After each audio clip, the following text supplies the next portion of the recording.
Buenas tardes, doctor y compañeros. El día de hoy les voy a hablar sobre la autorregulación de la filtración glomerular y el control del flujo sanguíneo renal.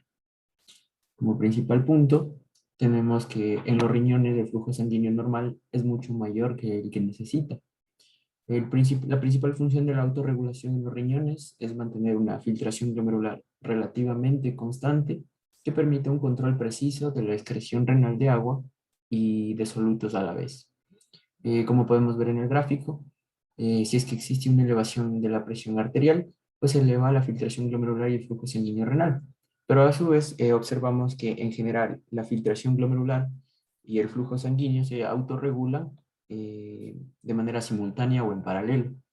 Quiere decir que la filtración glomerular normalmente permanece autorregulada, relativamente constante, a pesar de las elevaciones de presión arterial que se pueden dar por las diferentes actividades de una persona. Pero ahí entra el flujo sanguíneo renal, que también se regula independientemente de las actividades que realice una persona. Entonces, a la vez que se regula la filtración glomerular, se regula el flujo sanguíneo renal. La filtración glomerular normalmente es de 180 litros diarios y la reabsorción que ocurre a nivel tubular es de 178,5 litros diarios, lo que deja un valor aproximado de 1,5 litros diarios de líquido que se excreta en la orina. También existen mecanismos más adaptativos adicionales en los túbulos renales que provocan un incremento en la reabsorción de este filtrado glomerular y se lo llama equilibrio glomerotubular, como lo vamos a ver a continuación. Este mecanismo de retroalimentación túbulo-glomerular o glomerotubular es un mecanismo de retroalimentación arteriolar aferente y eferente. Estos mecanismos dependen de disposiciones anatómicas especiales, quiere decir que solo ocurre en este espacio, que es la estructura yuxtaglomerular. Vamos a ver un poco de su anatomía para poder entender cómo funciona la autorregulación. El complejo yuxtamedular consta de células de mácula densa en la porción inicial del tubo distal, como podemos ver aquí, y las células yuxtaglomerulares en las paredes de las arteriolas aferentes y eferentes. Ahí vemos las células yuxtaglomerulares en las paredes de la arteriola aferente y la pared eferente. También tenemos células de mácula densa que contienen aparato de Golgi. Por lo tanto, son órganos secretores intracelulares dirigidos hacia las arteriolas. Por otro lado, tenemos que las células de la mácula densa perciben los cambios en el volumen que llega al túbulo distal por medio de señales. También la reducción de la filtración glomerular disminuye la velocidad de flujo que llega a la asa de Henle. Y esta reducción, por lo tanto, de la concentración va a disminuir la concentración en sí del cloruro de sodio. Y esto va a iniciar una señal en la parte de la mácula densa. Esta señal tiene dos efectos. Se reduce la resistencia del flujo sanguíneo en arteriolas aferentes y esto eleva la presión hidrostática glomerular y ayuda a normalizar el filtrado glomerular. Y también aumenta la liberación de renina, que es una hormona procedente de las células yuxtaglomerulares, a las arteriolas deferentes y aferentes, provocando así que la renina liberada después funcione como una enzima que va a activar la angiotensina 1 que va a convertirse en angiotensina 2.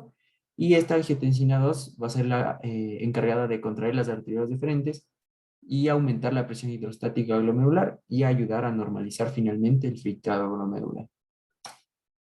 Como otro mecanismo de autorregulación de la filtración glomerular tenemos al mecanismo miógeno, que contribuye al mantenimiento del flujo sanguíneo renal y de la filtración glomerular relativamente constantes. ¿Cómo funciona este mecanismo? Entonces, la miogénesis es la capacidad de cada vaso sanguíneo de resistirse al estiramiento durante el aumento de la presión arterial.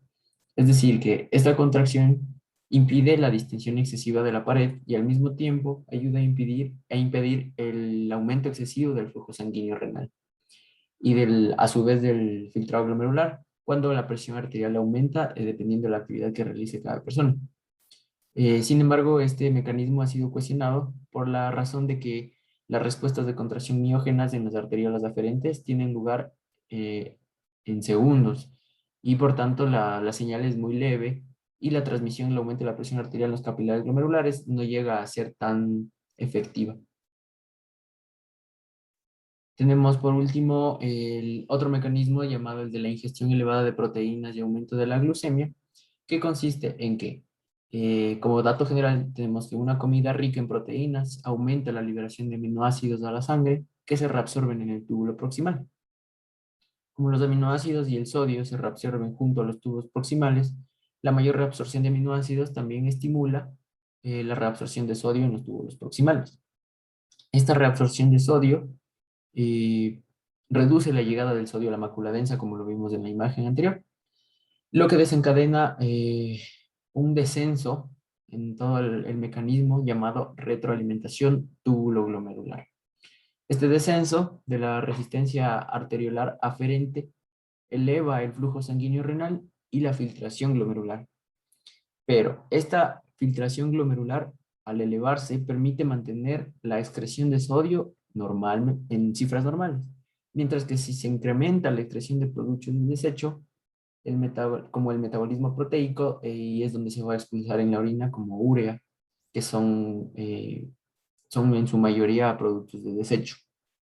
Entonces tenemos estos mecanismos para autorregular la filtración glomerular, que son el mecanismo de retroalimentación tubulo-glomerular, el mecanismo miógeno y finalmente el mecanismo de ingestión elevada de proteínas y aumento de la glucemia.